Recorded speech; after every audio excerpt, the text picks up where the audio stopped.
A'udhu billahi minash shaitani rajim. Bismillahir rahmanir rahim. Mo lá àlá kan àlá. Nínú àlá mi mo ráwọn ogun ọ̀run. Àlá tí mo wá láyìí lórí Yorùbá Nation ní gánran. Lórí Yorùbá Nation ní ẹ tẹ́tí gbọ́. Sunday Igboho ọmọ Adéyẹmọ ọmọ Síkírátù ọkọ Tóyọ̀sí bàbá Adámi akíkanjú ọkùnrin ogun òòṣà. Yes, èmi I am 50-50 ní mí, so ẹ lè pinpoint pé àbí kò support àbò on support. Àlá tèmi lá vision òní mo wá share pẹ̀lú Yorùbá Nation, especially Sunday Igboho. Ẹ mọ́ sì mí gbọ́ o, ẹ̀yin tí ẹ mọ̀ bí wọ́n ṣe mọ́ ń hàyàn, ẹ mọ́ sì mí gbọ́. Ẹ bá sì mọ̀ pé fẹ́ ká dákẹ́. Ẹ jẹ́ kí n sọ fún yín, Yorùbá Nation, it will come to pass. It will come to pass, but kò tí ì yá. Ìran tá a mú mi rí nìyẹn. It will come to pass, but kò tí ì yá. So it is not worth dying for now. Ẹ má bínú ẹ̀yin èèyàn, ẹ̀yin kan. Ìfẹ́ ló jẹ́ kí a wá sọ̀rọ̀ báyìí. Ìfẹ́ ló jẹ́ ká wá sọ̀rọ̀ báyìí. Ó máa happen. Ṣóyé yín ṣé ń gbọ́? Ó máa happen, but kò tí ì yá.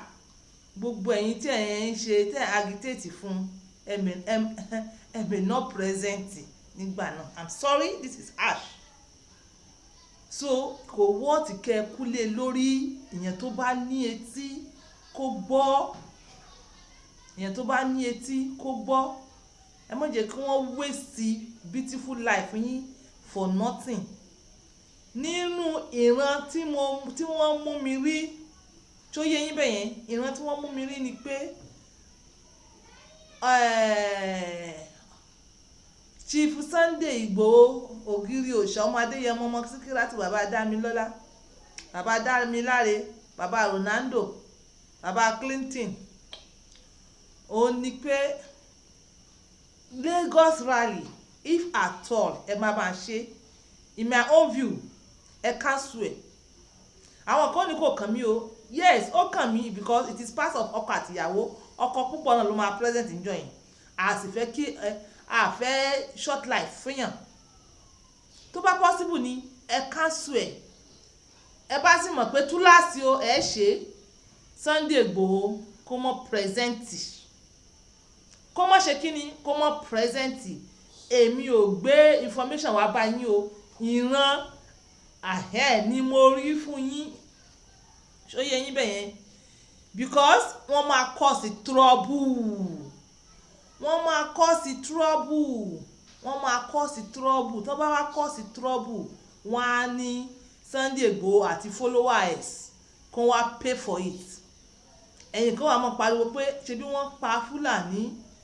Àwọn Fúlàní àti bí Fúlàní pààyàn, àwọn Fúlàní tó lórúkọ ẹ lè pinpoint wọn, ẹ rí wọn gbámú. Ìtàlẹ́ wá fẹ́ pè nu wọn fún àwọn Fúlàní. Ẹ ní case because ẹ rí yàn kan pè. But kọ́mọ̀ tẹ̀ sẹ́ pé bóyá Sunday ló ń pààyàn, wọ́n á ní òun ló instigate.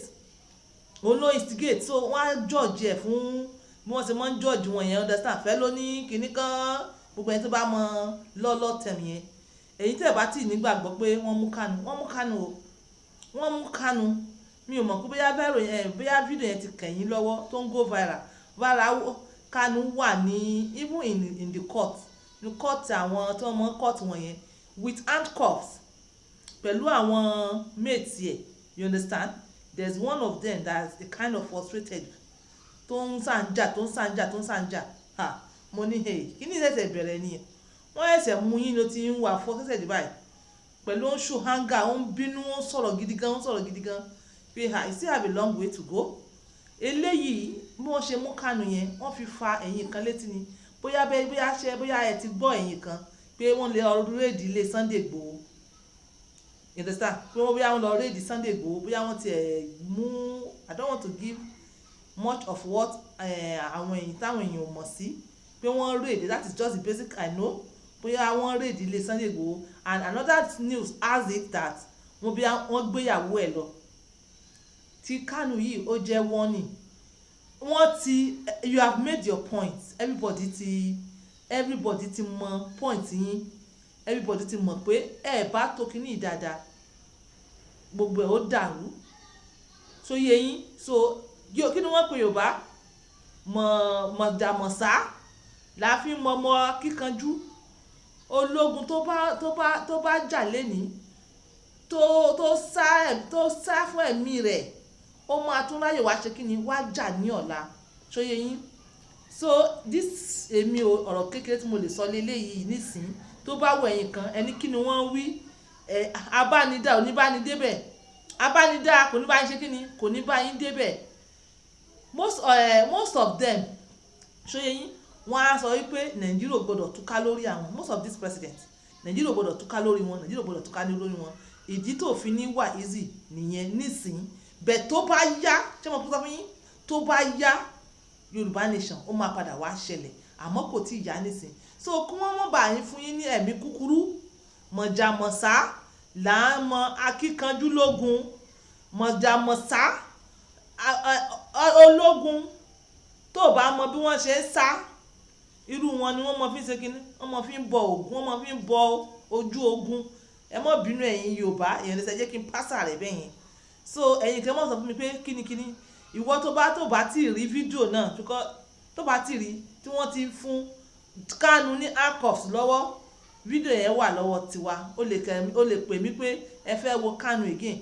Mi kì í fẹ́ nísìnyí, mi fẹ́ gbé sí orí afẹ́fẹ́ báyìí nísìnyí torí pé kíni kọ́ mọ́ bá oyè yín àti kọ́kọ́ gba wọ́n nìkan níjọ́ wò ká mọ́ bá bá another one again ló fà á. Bẹ̀wọ́ tó bá fẹ́ rí Kanu o tí wọ́n dé ní handcuffs lọ́wọ́, you understand, about 5 minutes video kò tún pè mí bíi tíjọ́ ò tá a wo èyí tí wọ́n fún ní búlálà tún tẹ̀ sí mi. Sunday ọmọ Adéyẹmọ tí mò ń gbà á, ọmọ Síkírátù ọkọ Tóyọ̀sí, I pray this thing get to you. Bí mo ṣe sọ balabala ó yẹ kó ti yé yín. Ẹ bá mọ̀ pé ẹ fẹ́ hold Lagos rally, Sunday Igboho ẹ̀yọ̀ǹda rẹ̀ wọ́n máa kà sí lọ́rùn ni. Àìjẹ́bẹ̀ ẹ postpone díẹ̀. Èmi o lè categorically sọ pé èmi o support or no support, you don't even know my mind. But nísìn as a counselor for ọkọ àti ìyàwó kẹ́mi wọ́n lè bá gùn kí àgbéyàwó lè bá pẹ́pẹ́pẹ́, mo fi sọ fún yín pé ẹ̀yin ọkọ kan ẹ save ara yín. Ṣé ti gbọ́? Ẹ mọ́ kulé àpọ̀n tí ò yọ. Yorùbá nation will hold gently. Ẹ mọ́ jẹ́ kó waste life yín. Ṣé ti gbọ́ báyìí?